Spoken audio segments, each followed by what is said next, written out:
پروردگار نے اپنے محبوب پاک صاحب رولات صلی اللہ علیہ وسلم کو حکم فرمایا فصلی لربک وانحر، اپنے رب کی نماز پڑھ، فصلی لربک، اپنے رب کی نماز پڑھ، وانحر، اور قربانی دے۔ یہ دو نعمتیں ایسی ہیں، نماز اور قربانی، یہ غیر کے لیے نہیں، یہ اللہ ہی کے لیے۔ بے شک سبحان اللہ۔ بس اتنا تو ہو سکتا ہے، اگر کسی کا آپ حصہ رکھیں گے جانے والوں کا یا آنے والوں کا تو ثواب کون؟ قربانی ہوگی اللہ کے لیے، نماز پڑھی اللہ کے لیے جائے۔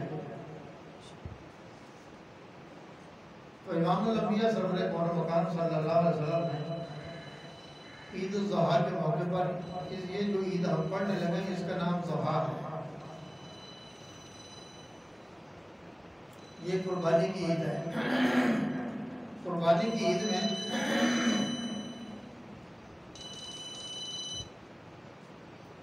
لوگ قربانی کرتے ہیں، اگر کوئی اپنی قربانی کر لے تو بہت بڑی بات ہوتی ہے۔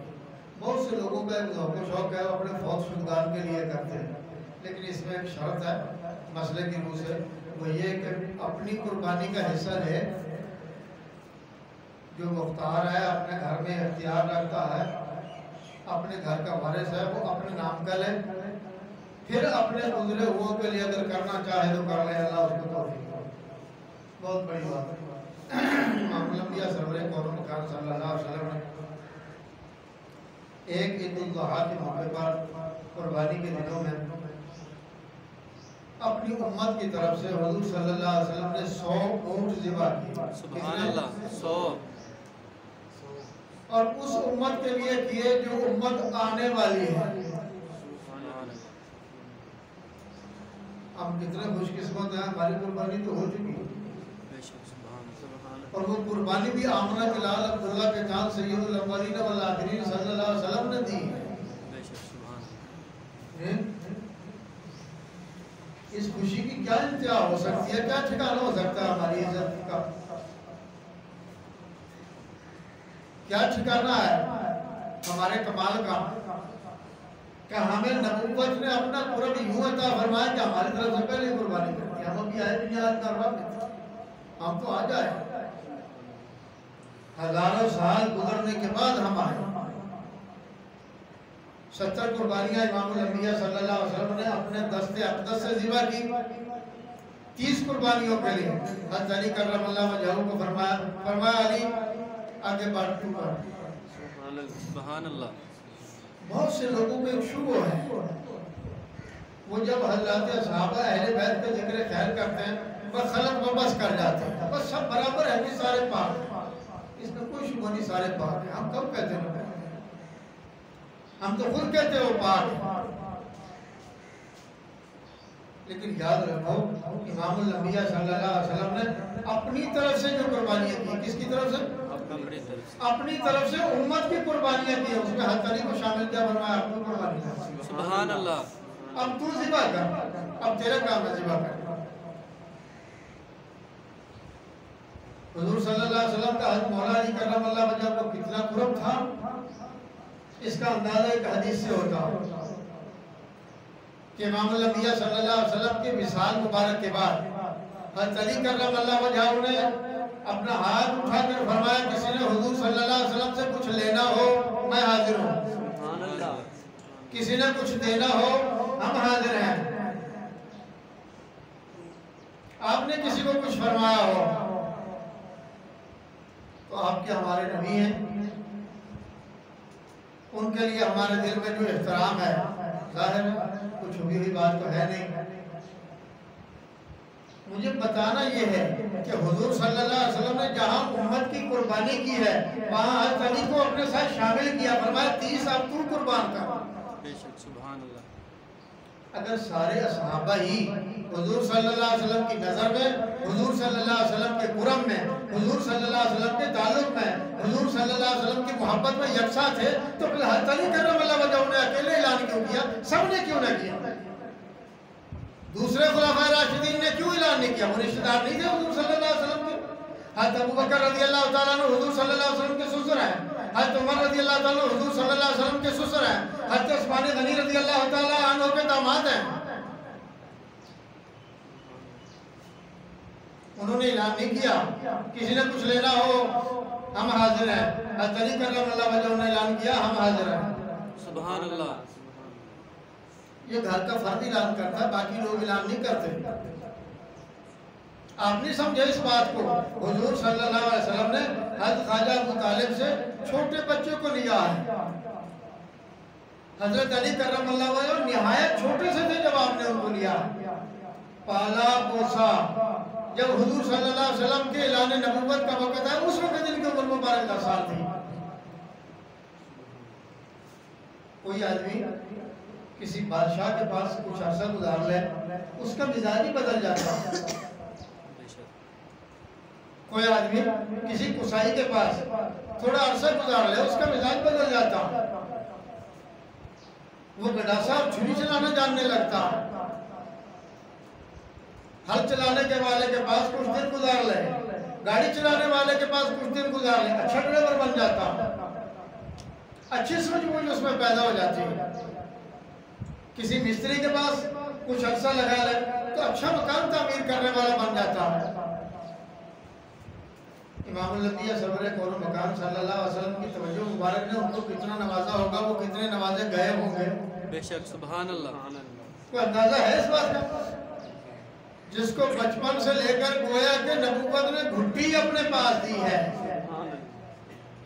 اگلی بات سن لو, بات کا موضوع بدل رہا ہے, اس طرف میں جانا نہیں چاہتا, موقع اس کا ہے نہیں. امام الانبیاء صلی اللہ علیہ وسلم کو ان علماء سے جا کر پوچھو کس نے غسل دیا ہے. گھر والے غسل دیتے ہیں نا, باہر والے تو آ کر غسل نہیں دیتے. حضرت عباس رضی اللہ تعالیٰ عنہ شامل ہے غسل میں, حضرت علی کرم اللہ وجہہ شامل ہے غسل میں. کیوں؟ اور صحابہ کیوں نہ آئے غسل دینے کے لیے؟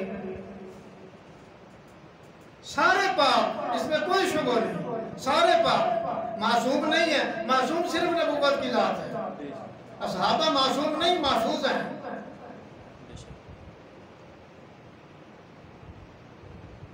اگلی بات بھی بتا دوں, حضور صلی اللہ علیہ وسلم کو لحد مبارک میں اتارنے میں, دفن کرنے میں کون شامل تھا؟ کس نے دفن کیا ہے؟ ان علماء سے جا کر پوچھو. کہتے سارے برابر, بھائی نہیں برابر. اپنے دماغ کا علاج کرا پاگل خانے میں جا کر, برابر نہیں ہے سارے. ہر ایک کو اللہ نے الگ مقام دیا, وہ اپنی شان میں یکتا ہے. حضرت ابو بکر رضی اللہ تعالیٰ کو کوئی سامی نہیں, وہ اپنی شان میں یکتا ہیں. حضرت عمر کا کوئی سامی نہیں, وہ اپنی شان میں یکتا ہیں. حضرت عثمان کا کوئی سامی نہیں, وہ اپنی شان میں یکتا ہے. حضرت علی کا بھی پھر کوئی شانی نہیں, وہ بھی اپنی شان میں یکتا ہے. بے شک. سبحان اللہ. حضرات حسنین کریمین کی باری ہے, کہتے نہیں دوسرے بھی حضور صلی اللہ علیہ وسلم کو سارے بچے لاڈلے تھے.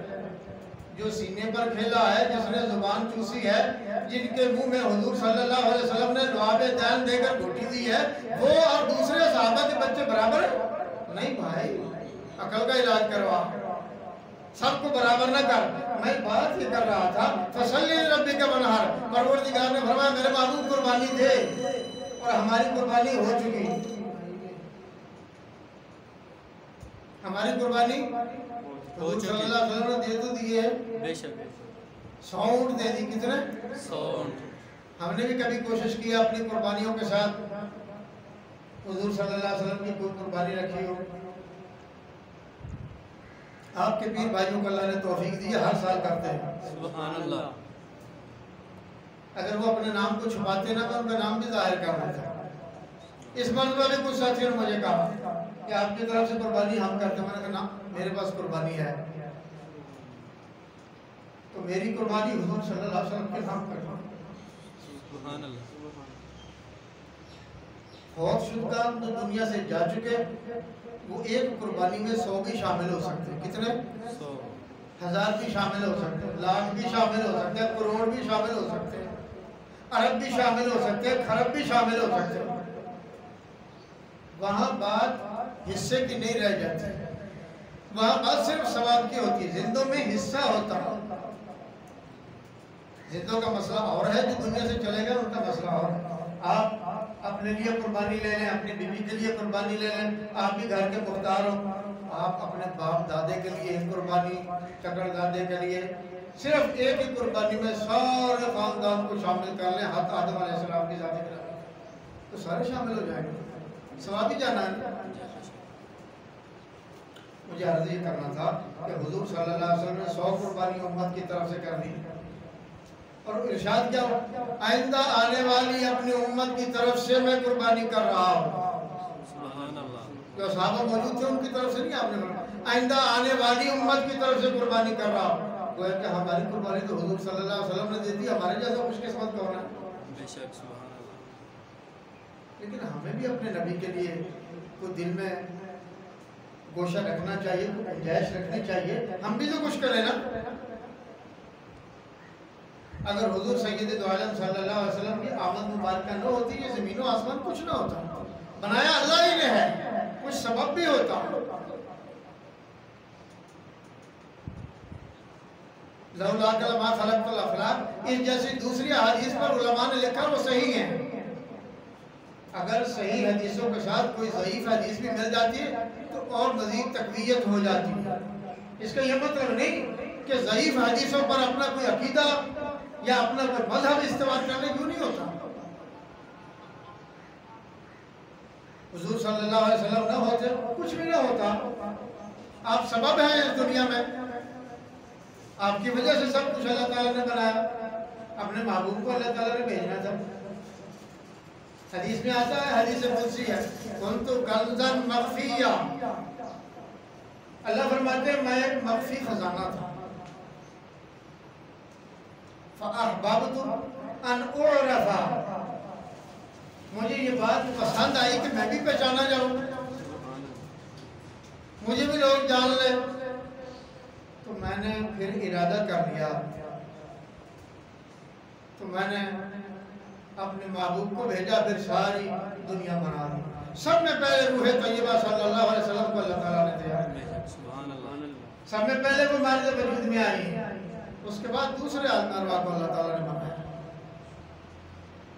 سبب ایک ہی ہوتا، باقی اس ٹھنڈک میں بیٹھتے، مثلا ایک گھر میں بیمار تھا، آپ نے اے سی لگوا لیا، یا مہمانوں کا خاص اہتمام تھا، آپ نے اے سی لگوا لیا، جو آئیں گے سارے بیٹھیں گے اس میں، وہ کیا باہر نکال دیں گے؟ پنکھا لگوایا آپ نے اپنے بچوں کے لیے، گرمی بہت ہے، تو جو آئیں گے پنکھے کے نیچے بیٹھے گا، کہاں جائے گا؟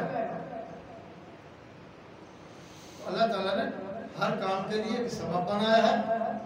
بچے کی میں نے شادی کرنی، مکان بنا رہا ہوں، کہ مکان میں اور کوئی دنیا میں کوئی اس کے اندر داخل نہیں ہو سکتا، سارے جائیں گے اس کے اندر، بنایا تو باقی آپ نے بچے کے لیے، نیت بھی آپ کی یہی ہے، میں نے بچے کی شادی کرنی ہے اس لیے مکان بنا رہا ہوں، اچھے رشتے آ جائیں اس لیے مکان بنا رہا ہوں، پھر کیا اس کے بعد رشتے بند ہو جائیں گے؟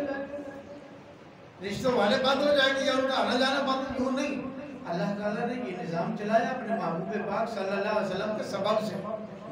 اگر ان کو اللہ نے نہ بھیجنا ہوتا یہ کائنات نہ ہوتی۔ بے شک سبحان اللہ۔ تو ہمیں ان کے لیے اپنے دل میں کوئی گنجائش رکھنی چاہیے، اللہ کے محبوب ہیں، انہوں نے تو ہمارا خیال رکھا، آنے والی امت کے لیے میں قربانی دے دو۔ آنے والی امت کو کبھی خیال نہ آیا کہ نبی ہمارے تھے کہ ہم بھی ان کے لیے کچھ دے دیں۔ اللہ سبحانہ و تعالیٰ مجھے آپ کو مزید قربانیاں کرنے کی توفیق عطا فرمائے۔ یہ توفیق اللہ کی طرف سے ہوتی ہے، بندے کا اپنا اختیار کوئی نہیں، وہ چاہے ہو جاتا، وہ نہ چاہے تو نہیں ہوتا۔ سبحان ربک رب العزت عما یصفون وسلام علی المرسلین والحمد للہ رب العالمین۔